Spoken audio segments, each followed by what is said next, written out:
singilin ninyo yung vlogger na pinadala nyo ng pinakamaraming star sa amin. At ang naging dahilan kung bakit dumami yung pera niya. Yeah. Utang niya sa inyo ang buhay niya ngayon. Hindi niya utang na loob yan kay Lisa Marcos dahil hindi siya lalapitan ni Lisa Marcos kung wala siyang 2 million followers. Kaya may 2 million followers dahil kay Duterte. Yeah. Oh, totoo naman yan Kaya singilin nyo siya, nasaan na siya ngayon? Nasaan na yung makabayan na pinipresenta niya sa inyo na DH na mga DH at chuchu unicorn, rainbow, utot-utot? Nasaan na yan? Utang na loob niya sa bawat isang OFW kung nasaan siya ngayon. Mo, RJ. Pwede ba yan? Okay lang. Jutang Gina na, RJ. Utang na loob sa bawat isang OFW ngayon, na ang bawat isang OFW ngayon na nagbigay sa iyo ng pera, ngayon ay nangangamba na kung yung anak ba nila o kamag-anak nila ngayon ay malululong uli sa droga. Wala ka ba konsensya? Singilin niyo siya. Kayo ang nagpayaman kay RJ Nieto.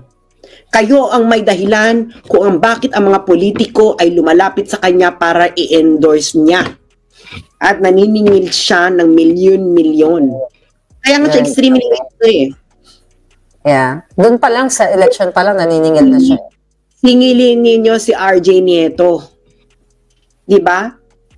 Siya naman talaga ang pinayaman ng maraming tao. Di ba? Siya, totoo naman. Dahil ako dati, admin ako ni RJ. Grabe ang stars ni RJ, umaabot ng 250,000 before. 250,000 pesos sa isang live. Singilin ninyo.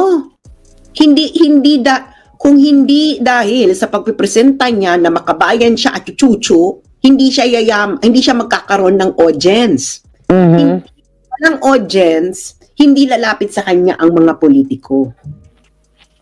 Gagamitin lang kayo ni RJ Nieto, ni Ray Joseph Nieto para sa kanyang pansariling interes.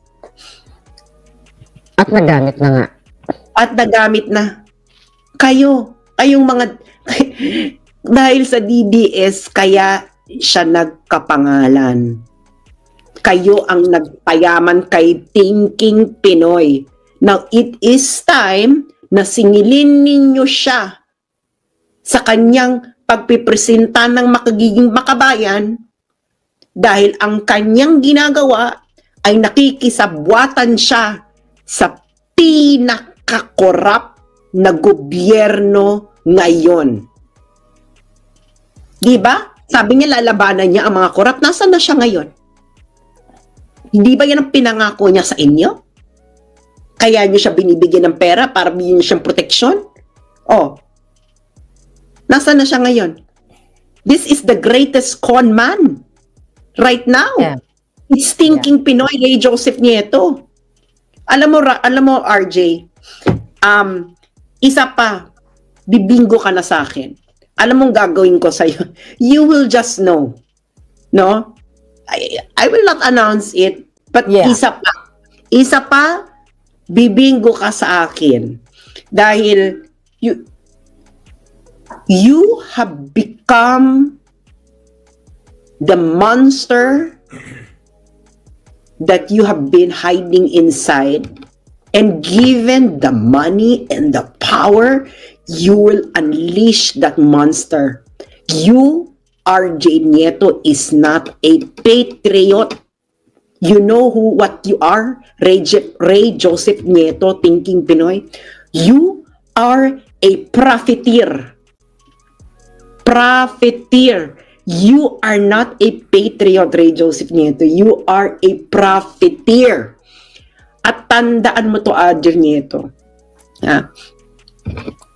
Pag dumating ka na sa kamatayan mo, I really hope yung lolo Doro mo ang bibisita sa'yo at tatanungin ka kung bakit ka naging magnanakaw. Di ba? Kasabwat ka na ng mga magnanakaw, hindi magnanakaw ka na rin. Yeah. At sa bawat pagnakaw niya, ilang buhay ang nawawala. Ilang buhay. Ilang buhay. Oo, hindi ka ba nahihiya sa mga OFWs na pinagkaperahan mo na naging dahilan kung bakit dumami ang followers mo? Ngayon lahat sila nangangamba, RJ, kung anong mangyayari sa kanilang mga anak kung malululong na naman sa mga droga. Tapos ikaw, nasaan ka? Nasa London ka. Nagmamayabang-mayabang ka ng Guyard. Tapos, ang pinipresenta mo, DH ka ng mga DH? Come on. You are not a patriot. You are a profiteer. RJ Nieto, you are a profiteer. You are the greatest conman right now among all political bloggers. I'm really, alam mo yon, parang ikaw nagsimula nito eh. Oh, tatapusin ko, you're a conman. Diba? Puntahan nyo ngayon yung page niya, singilin nyo siya, sabihin nyo nasaan na yung makabayan na pinadala nyo ng 2,000 stars, 5,000 stars, $200, $300. You need, diba? You need value for your money. Kayo ang bumuhay kay RJ Nieto, hindi ang mga politiko. Dahil hindi yan bibigyan ng pera ng mga politiko kung hindi kayo nabobola-bola ni RJ Nieto na isa siyang makabayan at patriot. So, to end this all, no, Ray Joseph Nieto, you are not a patriot. You are a profiteer. Mahiya ka sa lolo Doro mo. Yun lang, yun, saka sa tatay mo. Diba, idol mo yung tatay mo. Your father will never be proud of you, RJ Nieto. Because you are a profiteer. You have become like the people na nagnanakaw sa gobyerno. Kaya ang tatay mo ay nauwi sa ganoon ang buhay. You have become your own worst enemy. It's not me, RJ. Yeah. You will never ever enjoy whatever success you have. True. RJ, because you know what? Because you conned millions of people. Niloko mo ang milyong-milyong mga tao. You are a profiteer, not a patriot. Kayong dalawa ng manager mo ni Mel Robles. Sa atin binibintang ito. Ang nagdemand ng pwesto ay si RJ Nieto. Ang dinemand na pwesto ni RJ Nieto ay presidential assistant on political affairs. Alam ko na to, hindi pa nag-e-eleksyon. Nagde-demand na siya. At tinatanong ako ni RJ noon kung ano raw gusto ko. Sabi ko, meron akong SMNI. Ang sabi sa akin ni RJ, minsan ka lang makapagpanalo ng presidente.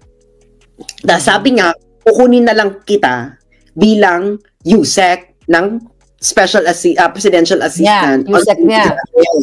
Yan ang kanyang pinagsasabi. So sinabi niya okay na raw kay Lisa at okay na raw kay Martin Romualdez. Kaya alam ko kung sino ang mga power brokers dyan. Kasi yun ang hiningan niya ng consent. Si Lisa Marcos at si Martin Romualdez. So okay na raw yan, kasado na. Ngayon,